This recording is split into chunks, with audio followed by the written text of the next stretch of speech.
दोस्तों नमस्कार। बिहनिया संजय से मैं कौशल तिवारी। यदि श्रीलंका की आर्थिक बदहाली की असली वजह सत्ता का धार्मिक लबादा ओढ़ लेना है तो यकीन मानिए जो हिंसक प्रदर्शन हो रहे हैं उसकी वजह सत्ता में बैठे लोगों के व्यवहार और वह आचरण है जो स्वयं को तो गरीब बताते रहे लेकिन सरकारी खजानों से अपना वैभव अपना सुख तलाशते रहे।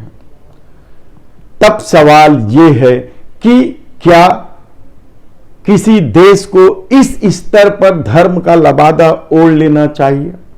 इतिहास गवाह है जब जब श्रेष्ठता धर्म की जाति की लेकर सत्ता ने कार्रवाई की है उस देश को बर्बाद होने में समय नहीं लगा है। आप ये मत सोचिए कि ना ही इसकी तुलना भारत से करिए ना उस सत्ता से करिए जिसके प्रधानमंत्री कहते रहे हैं कि मैं चाय बेचता था, मैं फकीर हूं, झोला उठा के चल दूंगा और सबसे महंगे पेन का इस्तेमाल करते हैं, सबसे महंगे चश्मे का इस्तेमाल करते हैं, दिन में कई बार कपड़े बदलते हैं। उससे तुलना मत कीजिए। ना ही सेंट्रल विस्टा में बन रहे भव्य प्रधानमंत्री आवास से आप तुलना कर दीजिए। यह सिर्फ श्रीलंका की कहानी है, यह आप मान लीजिए, क्योंकि श्रीलंका में 70% सिंहली को लेकर राजपक्षे सरकार ने जिस तरीके का तेवर दिखाया और 9% 10% मुसलमानों, 12% तमिलों और कुछ परसेंट ईसाइयों के खिलाफ जो विश्वमन किया उसकी वजह से उसका पूरा ध्यान सत्ता में बने रहने का ही होकर रह गया। तो ऐसी स्थिति में हमने कई उदाहरण देखे हैं। अफगानिस्तान से लेकर आप हिटलर तक आप गिनती कर सकते हैं कि किस तरह की श्रेष्ठता की लड़ाई में देश को बर्बादी के हद तक पहुंचा दिया गया। लेकिन हम इतिहास से न तो सबक लेने को तैयार है और न ही आम आदमी इस बात को समझने को तैयार है कि आस्था और भावना के साथ खिलवाड़ करके सत्ता सब कुछ अपने पाले में कर लेना चाहती है, रईसी से जीवन जीना चाहती है, कई पीढ़ियों की व्यवस्था कर लेती है। यह आम आदमी कब समझेगा? देश महंगाई के भीषण चपेट में है। आटे का रेट बढ़ गया तो किसी दिन सुनते हैं कि उससे बनने वाले प्रोडक्ट के रेट लगातार बढ़ रहे हैं। कभी घर बनाने की सामग्री बढ़ते जा रही है तो कभी कुछ सत्ता संभले नहीं समझ रही है।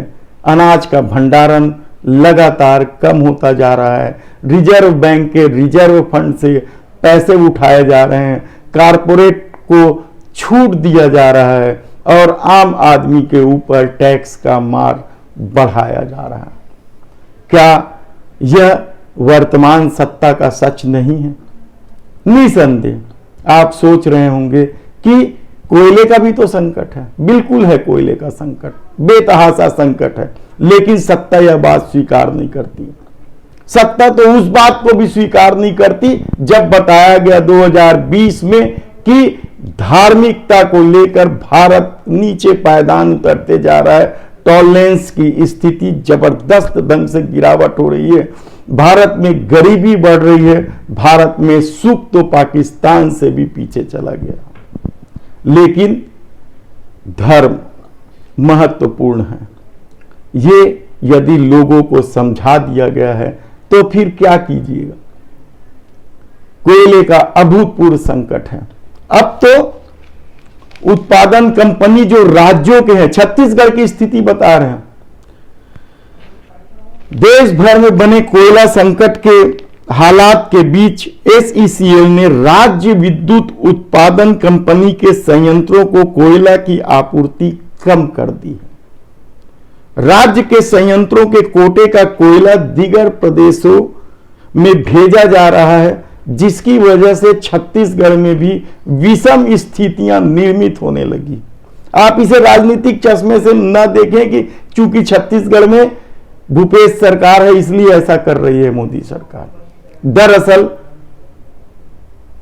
2014 के बाद से जो स्थितियां बनी हैं उससे मोदी सरकार जानती है कि महंगाई कितनी भी हो जाए, लोग कितने भी त्रस्त हो जाएं, आस्था और धर्म का प्रवाह उन्हें सत्ता दिला ही देगी।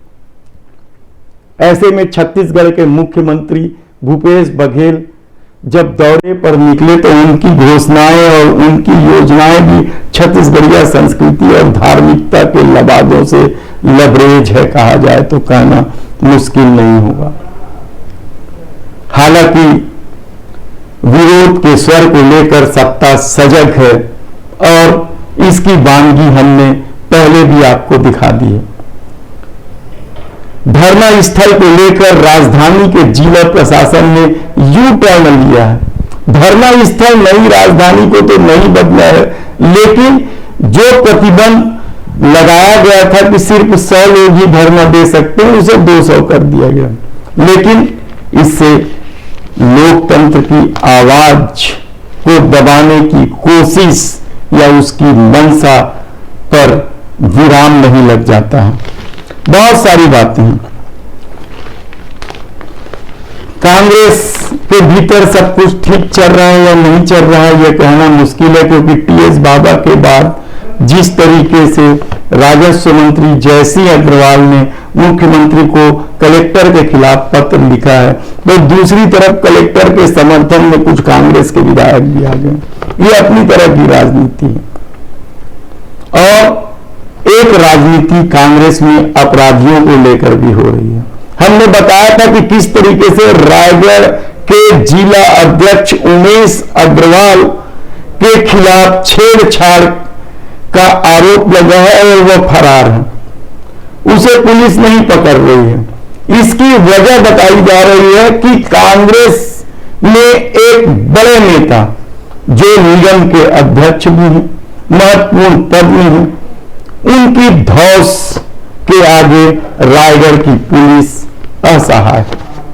रायगढ़ के कांग्रेसी जो अध्यक्ष हैं ब्लॉक लेवल के और इस तरह की लगातार मांग कर रहे हैं, प्रदर्शन तक कर चुके हैं उनकी गिरफ्तारी का, लेकिन राजधानी में बैठे नेता की दमदारी के कारण उमेश अग्रवाल को नहीं पकड़ा जा सका है, जबकि कोर्ट से उनकी अग्रिम जमानत भी रद्द हो चुकी है। दूसरी तरफ इंटक से जुड़े एक कांग्रेसी निखिल सोनी ने जो लव मैरिज किए थे, उन्होंने आरोप लगाया कि उसकी सास जो कांग्रेस महिला कांग्रेस के प्रदेश की पदाधिकारी है ने उसकी पत्नी को बहला फुसलाकर अपने पास रख लिया है।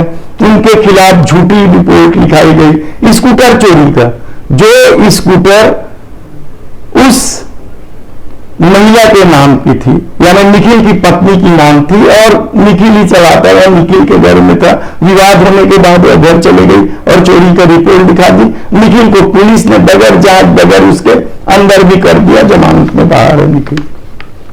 ये किस तरीके की पुलिसिंग है और किस तरीके से सत्ता में बैठे प्रमुख लोगों का दबाव है।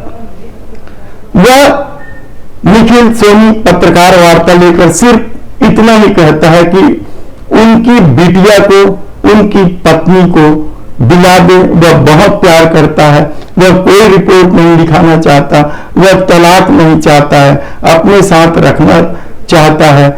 उसकी पत्नी को बहला फुसला के उसकी मां रखी हुई है। दूसरी तरफ जेके इंडिया यूनिवर्स में जो मिस और मिसेस प्रतियोगिता की थी उसका रिजल्ट आ गया है।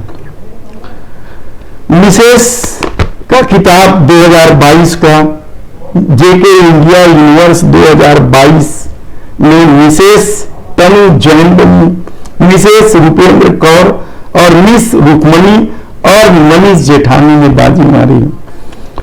जूरी के मेंबर थे सोनम श्रीवास्तव, जया मीना, शिखा साहू, पूनम मल्होत्रा। यह गोवा में आयोजित हुआ था और इसके विजेताओं को आने वाले दिनों में जेके इंडिया यूनिवर्स एक एल्बम बना रही है, वेब सीरीज बना रही है, उसमें इन्हें मौका देगी। जेके इंडिया यूनिवर्स 2021 में सोनम श्रीवास्तव भी मिसेस का खिताब जीत चुकी है। इधर सोशल मीडिया में कोना गांव के आरआई देवांगन का 1000 रुपए घूस लेने का वीडियो वायरल होने लगा है। इस वीडियो को लेकर आम आदमी पार्टी और भाजपा कांग्रेस पर हमला कर रही है। अधिकारी के खिलाफ अभी तक कोई कार्रवाई नहीं हुई, जबकि एक और आरआई विश्वास के ऊपर भी गंभीर आरोप लगे हैं। कोंडागांव चूंकि कांग्रेस अध्यक्ष मोहन मरकाम का गृह जिला है, इसलिए भी वहां क्या खेल हो रहा है कहना बड़ा मुश्किल है, क्योंकि वहां के कलेक्टर पर डीएम फंड को लेकर जबरदस्त आरोप लगे हैं। कहा जा रहा है कि अपराधियों को कांग्रेस अध्यक्ष संरक्षण देते रहे। ये आम आदमी पार्टी का आरोप है। खुलेआम आम आदमी पार्टी के नेता आशुतोष पांडे सहित कई नेता खुलेआम प्रेस कॉन्फ्रेंस लेकर आए दिन मोहन मरकाम पर आरोप लगाते रहते हैं। जांच होगी नहीं होगी कहना कठिन है। धन्यवाद।